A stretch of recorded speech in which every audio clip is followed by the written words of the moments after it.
Question करेंगे, ये adjustments के साथ में है। तो एक एग्जाम्पल लेके तो मैं एडजस्टमेंट समझा रहा हूँ। सपोज को एक्स और वाई पार्टनर्स है 3:2 में। जेड को उन्होंने एडमिट किया 1/4 शेयर के लिए।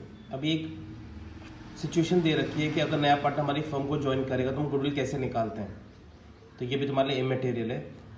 आगे गिवन है नंबर ऑफ ईयर्स परचेज 2 है, लास्ट 3 ईयर्स के प्रॉफिट्स गिवन है 50,000, अगले साल लॉस हुआ, अगले साल फिर प्रॉफिट है 70,000 और ब्रैकेट में कुछ इन्फॉर्मेशन गिवन है जिसको हम एडजस्टमेंट्स कहते हैं। अब फर्स्ट ईयर का प्रॉफिट 50,000 और ब्रैकेट में लिखा है including profit on sale of assets 5,000, यानी जिस साल मैंने 50,000 हमने कमाए थे उस साल हमें प्रॉफिट भी हुआ था 5,000 का एसेट्स को बेचने पर। तो इसका मतलब है ये जो गेन है ये हमारा बिजनेस का गेन नहीं, इसको हम कहते हैं एबनॉर्मल गेन। तो जब हम फर्स्ट का प्रॉफिट लेंगे तो 50 नहीं लेंगे, 50 में से हम 5,000 माइनस करके 45,000 लेंगे। तो कोई भी एबनॉर्मल गेन होगा उसको हम माइनस कर देंगे। अब अगले साल हमारा ऑलरेडी लॉस ही है, तो लॉस है तो मैंने माइनस साइन लगाया उसके आगे और लिखा है इंक्लूडिंग लॉस बाय फायर 30,000। अब लॉस बाय फायर का मतलब है उस साल में 30,000 का नुकसान हो गया था, तो ये हमारा एबनॉर्मल लॉस हुआ। अब क्योंकि एबनॉर्मल लॉस है उस साल हुआ था, आगे फ्यूचर में नहीं होगा, हम इसको ऐड कर देंगे।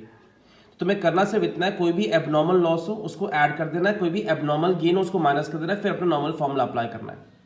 और थर्ड ईयर का प्रॉफिट है 70,000 और उसमें लिखा है including insurance claim received 18,000 and interest और इन्वेस्टमेंट रिसीव्ड 8,000। अब इसके अंदर कुछ चीज़ें हमें मिली, इंश्योरेंस क्लेम मिल गया, ये सब मिल गया, तो इसको हम माइनस कर देंगे। तो जो भी फ्यूचर में इवेंट नहीं होने वाला उसको हमें रिवर्स करना पड़ेगा, तो एबनॉर्मल लॉसेस ऐड करेंगे, एबनॉर्मल गेन्स माइनस, फिर तुम्हारा नॉर्मल फॉर्मूला है 3 साल का प्रॉफिट आ गया, उसका हमने एवरेज निकाल दिया, उसको नंबर ऑफ ईयर्स परचेज से हमने मल्टीप्लाई कर दिया, तो हमारी गुडविल आ गई। का क्वेश्चन है अभी Babu and Charubar partner sharing profits and losses equally, they agree to admit Daman for equal share of profits. अभी सिर्फ एक फिर से एक सिचुएशन दे रखी है कि नया पार्टनर एडमिट हुआ है, अभी फिलहाल ऐसा कोई काम नहीं, हमें सिर्फ गुडविल निकालनी है। For this purpose the value of goodwill is to be calculate on the base of 4 years purchase और average profits of the last 5 years. 5 साल का मैं एवरेज लेना है और 5 साल के प्रॉफिट्स तुम्हें गिवन है। पहले साल का प्रॉफिट है, अगले साल का प्रॉफिट है, फिर प्रॉफिट है, फिर प्रॉफिट और लास्ट में देखो ब्रैकेट में दिया इसका मतलब वो लॉस गिवन है तुम्हारे पास। अब 5 साल के प्रॉफिट्स है, उसमें नीचे कुछ करेक्शन दे रखी है। ऑन 1 अप्रैल 2019, अब पहली बात तो ये जो डेट है अप्रैल 2019 ये इस ईयर को बिलोंग करेगी, क्योंकि ये जो ईयर है अप्रैल 19 से लेकर 20 तक चलेगा, मार्च तक, तो ये इस ईयर की करेक्शन दे रखी है। A car costing rupees 1 lakh was purchased and debited to travelling expense account. हमने इस साल एक कार खरीदी थी, उसको हमने गलती से खर्चों में डाल दिया था, यानी इस साल का प्रॉफिट हमारा उसी वजह से 1 लाख से कम हो गया। तो हम क्या करेंगे, इस ईयर उस 1 लाख को हम यहाँ पे ऐड कर देंगे लास्ट ईयर में। तो पहले 3 साल में कोई करेक्शन नहीं है, ये 5th ईयर में मैंने इसको 1 लाख को ऐड कर दिया है। अब उस पर डेप्रिसिएशन भी लगाना था 25%, जो हमने नहीं लगाया होगा, इसलिए हम 25% डेप्रिसिएशन उसमें से माइनस कर रहे हैं। तो ये 1 लाख ऐड क्यों कर रहे हैं, क्योंकि हमारा एसेट था, हमने गलती से खर्चों में डाल दिया था, इसलिए ऐड हो गया। अब उसमें हमने डेप्रिसिएशन लगाना रह गया था, तो इसलिए हम जब डेप्रिसिएशन लगाएंगे हमारा प्रॉफिट कम हो जाएगा। फिर लिखा है interest on 10,000 on non trade investment is credited to income for the year end 31 March 19 and 20। इन दोनों ईयर्स में हमने गलती से 10,000 इनकम में शो कर दिया, जो कि हमारी इनकम बिजनेस की नहीं है, नॉन ट्रेड इन्वेस्टमेंट्स पे इनकम है, यानी हमारा एबनॉर्मल गेन हो गया, इसलिए हमने इसको दोनों ईयर में माइनस कर दिया 10,000। फिर हमने वही फॉर्मूला अप्लाई किया, 5 से डिवाइड किया, उसको नंबर ऑफ ईयर्स परचेज से मल्टीप्लाई किया। तो ये सब करेक्शंस करनी ज़रूरी है। 8 से लेकर के 13 तक सब ऐसे ही सम्स है, ट्राई करो, मैं सबके आंसर्स तुम्हें सेंड कर दूंगा इसी के ऊपर। अभी हमारा एक और करेक्शन वाला सम है, 4 साल के हमें प्रॉफिट्स गिवन है। अब हम देख पा रहे हो पहले साल का 25,000 है, अगले साल का 27,000 है, अगले साल का 46,900 है और अगले साल का 53,810 का प्रॉफिट है। वेटेड एवरेज प्रॉफिट मेथड है, इसमें मैं 1 2 3 4 वेट्स भी दे रखे हैं, कुछ करेक्शन है उस पर पहले मेन ध्यान दो। पहली करेक्शन है on 1 April a major plant repair was undertaken for 10,000 which was charge to revenue. हमने एक एसेट को रिपेयर करवाया था जिसको हमने खर्चों में डाल दिया। अब रिपेयर तो वैसे खर्चा ही होता है, मैं यहाँ पे लिखा हुआ है the said sum is to be capitalise for goodwill calculation. हम चाहते हैं उसको एसेट ट्रीट करना, कैपिटलाइज करना मतलब एसेट ट्रीट करना, और हमने उसको एक्सपेंस में डाल दिया। तो अगर हमने एसेट को खर्चों में डाल दिया तो उस साल का प्रॉफिट हमारा कम हो गया होगा, इसलिए हम उस साल उसको ऐड करें, इस ईयर इसको ऐड कर दिया हमने करेक्शन करते हुए।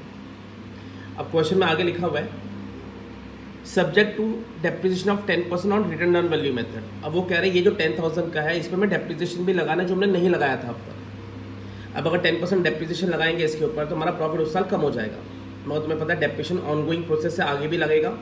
तो पहले हमने 10,000 पे लगाया, अब रिटर्न ऑन वैल्यू मेथड अगर तुम्हें 11th का याद हो तो 10,000 में से 1,000 माइनस के 9,000 बचेगा, उस पर फिर 10% लगाएंगे।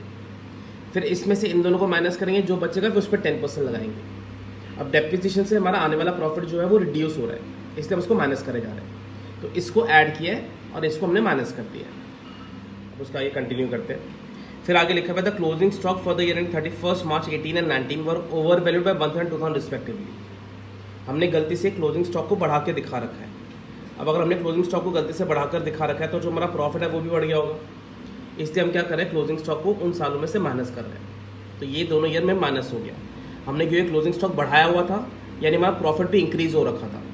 याद करो, क्लोजिंग स्टॉक ट्रेडिंग अकाउंट के क्रेडिट साइड में आता था, जितना उसको बढ़ा देंगे हम गलती से, हमारा जीपी भी उतना बढ़ जाएगा। तो over valuation of closing stock से हमारा जो प्रॉफिट है वो इंक्रीज हो गया था, इसलिए हमने उसको माइनस कर दिया। अब इसमें एक और हिडन पॉइंट क्या है, जो एक साल का क्लोजिंग स्टॉक बनता है वो अगले साल का ओपनिंग स्टॉक भी बनता है। यानी अगर क्लोजिंग स्टॉक ओवर वैल्यूड है तो हमारा ओपनिंग स्टॉक भी ओवर वैल्यूड होगा। अब ओपनिंग स्टॉक अगर ओवर वैल्यूड है तो तुम्हें रिवर्स ट्रीटमेंट करना है। यहाँ पे माइनस किया था, अगले साल में क्या हो जाएगा 1000 प्लस, यहाँ पे 2000 माइनस किया था, यहाँ पे क्या हो जाएगा 2000 प्लस। तो यहाँ पे क्लोजिंग स्टॉक ओवर वैल्यूड था, उसके अगले ईयर्स में ओपनिंग स्टॉक तुम्हारा ओवर वैल्यूड है। तो इसको अगर माइनस किया है तो इसको हम क्या करेंगे, प्लस करेंगे। याद करो, ओपनिंग स्टॉक अगर ज़्यादा दिखाते थे तो हमारा जो प्रॉफिट है वो कम हो गया होगा, इसलिए हम इसको ऐड कर रहे हैं। और लास्ट पॉइंट क्वेश्चन में गिवन है, हर साल हमें मैनेजमेंट कॉस्ट पे 5000 का एक्सपेंस करना है, तो वो हर साल माइनस हो गया। अब ये तुम्हारे करेक्टेड प्रॉफिट आया है। अब इसके हम वही फॉर्मूला अप्लाई करेंगे। 4 साल का प्रॉफिट है, वेट ले लिया हमने, मल्टीप्लाई करके आ गया। Total product upon total weight करोगे, उसको नंबर ऑफ ईयर्स परचेज से मल्टीप्लाई करेंगे तो हमारी गुडविल आएगी। तो काफ़ी अच्छा और इंपॉर्टेंट समय ये। एक क्वेश्चन में 16 भी प्रैक्टिस करो। फिर मैं और भी आज 3-4 सम्स ही दे रहा हूँ, आज मैं ज़्यादा सम्स नहीं दे रहा इसके लिए।